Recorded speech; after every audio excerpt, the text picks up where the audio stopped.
Every person carries their shadow, and the less it is manifested in conscious life, the darker and denser it becomes. If a flaw is recognized, a person always has a chance to correct it. But if it is suppressed, it may not be corrected and can suddenly burst out in a moment of unconsciousness. In all cases, it forms an unconscious obstacle that hinders our happiness. Jung speaks of two types of shadows: the personal shadow, the dark side of our self, and the collective shadow, the dark side of our society. Towards the end, we will have a small therapeutic session where I will show a cool practice for managing the dark side. But for now, let's delve into the theory. Starting with the personal shadow, Jung refers to it as what a person does not want to be. It is the sum of all the unpleasant qualities that we deny in ourselves. The shadow contains flaws that everyone has but prefers not to know about. For example, you might be terribly annoyed by someone else's singing because you yourself sing like an old dog that is choked on a bone and doesn't realize it's long overdue to be put down. These qualities seem weak, socially unacceptable, or even evil. The shadow is most noticeable when a person is gripped by anxiety or other negative emotions under the influence of alcohol and the like. A person might suddenly make a hostile remark during a friendly conversation. When we don't want to assimilate what we despise, we project it onto others. One can be familiar with their shadow and partially aware of it, keeping it under control. Many people, however, refuse to acknowledge their shadow to such an extent that they don't even notice its activation and, consequently, have no way to manage it. In such conditions, the shadow becomes autonomous and can manifest in inexplicable moods, irritability, and cruelty. Although the shadow is often perceived as negative, it actually contains many positive traits. Yes, exploring your shadow can reveal traits such as courage, adventurousness, creativity, and wit. Jung's colleague Marie-Louise von France writes, "The shadow is not always our enemy. In fact, it is just like any person with whom one has to coexist, sometimes yielding, sometimes resisting, sometimes offering love. Whatever the situation requires, the shadow becomes hostile only when it is ignored or not accepted."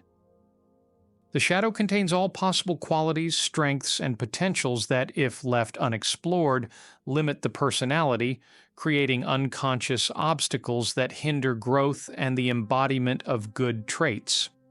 For example, a person might think that assertiveness is synonymous with rudeness and aggression, thereby depriving themselves of useful qualities such as courage and the ability to stand up for their interests. This, in turn, can lead to less initiative, lack of career advancement, fear of asking for a raise or quarterly bonuses, and nervous fidgeting in their chair when they suddenly learn about their layoff. Thus, when a person encounters an assertive interlocutor, deep down they feel resentment and guilt, which makes their shadow even darker and denser. These valuable aspects need to be processed into real experience, not suppressed. One must let go of their pride.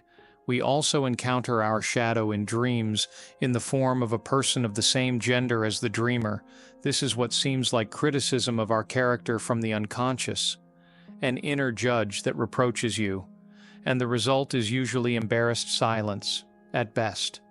Of course, we can call upon an inner lawyer who will start justifying us, but I fear the process will drag on and we won't finish before lunch. This is not just a Jungian concept. There's no need to perceive the shadow as something mystical. In principle, it is universal, even if you adhere to, for example, humanistic, existential, or cognitive behavioral psychology. Every choice signifies a non-choice. It's not just about discarding options. It's a decision that will lead to consequences, primarily guilt for an unlived life. And guilt is an unpleasant feeling, and it's customary to fight it. One way to protect against guilt is to destroy the alternative. We belittle the unchosen option. Such discrediting affects other choices later. This is how cognitive distortions arise. This collection of unchosen decisions is the shadow.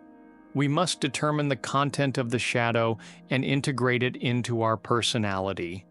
Here begins the painful and long work of self-education. A person must enter into lengthy negotiations with the shadow.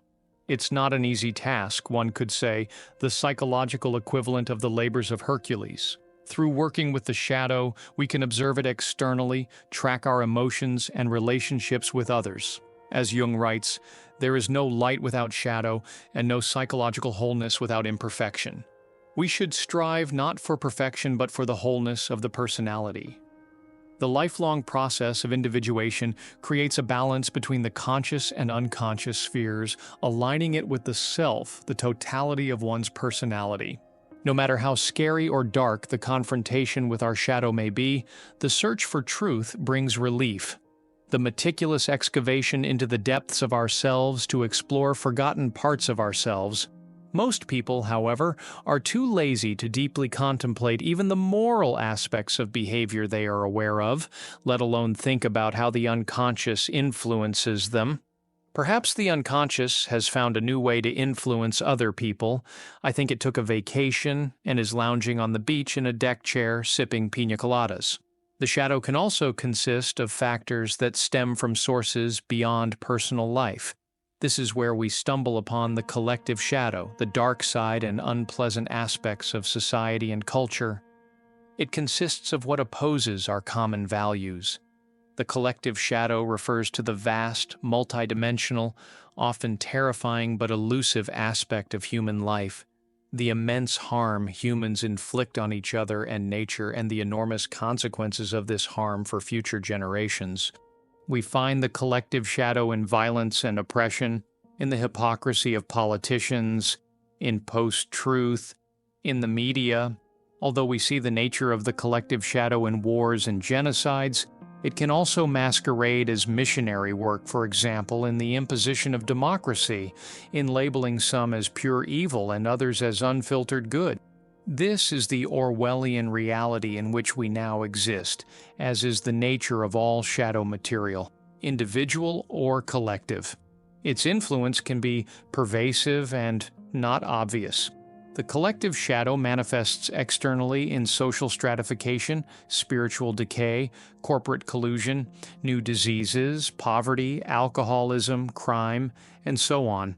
It also manifests in internal conflicts of the psyche, such as self-hatred, hatred of one's heritage, one's culture, depression, anxiety, feelings of powerlessness, the desire for revenge, or the wish never to have existed. The collective shadow is what has historically been called evil. It's interesting to imagine what the collective shadow would look like if it took physical form. Perhaps it would resemble a fearsome monster with many hands, each representing a specific negative trait. The first hand of the monster is a symbol of irresponsibility in the form of an empty chip bag and an obscenely large glass of soda. Another hand is a smartphone with countless social media apps, reminding us of how much time we waste scrolling through dumb videos and useless memes. The third hand holds a microphone from which comes the nasty, squeaky sound of a sigh, symbolizing our constant desire to complain and take offense. The fourth hand, perhaps the most tangled, resembles either a clump of spaghetti or a bundle of phalamites, symbolizing a lack of backbone and self-organization. In Christian tradition, this was the devil, or someone possessed by the devil, who loses their qualities and takes on a devilish nature. Jung's first response to evil is the pursuit of self-knowledge, of wholeness, which involves working through shadow material. The individual must know how much good they can do and what crimes they are capable of. The courage with which we carry our darkness frees others from the need to carry it for us. Sometimes our darkness is so insane that it refuses itself. It stands in the corner smoking and swaying, saying, "No, I prefer to carry something less heavy, like clouds." But we, fearless and brave, do not allow this to happen. We take this burden upon ourselves and carry it as if it were a fashionable accessory. We even smile at those who travel light and say, "Ah, buddy, you can afford that. Personally, I carry 2 portions of darkness." But how do we work through our past in such a way that shadow integration occurs on a broad scale, not just symbolically among public figures and opinion leaders?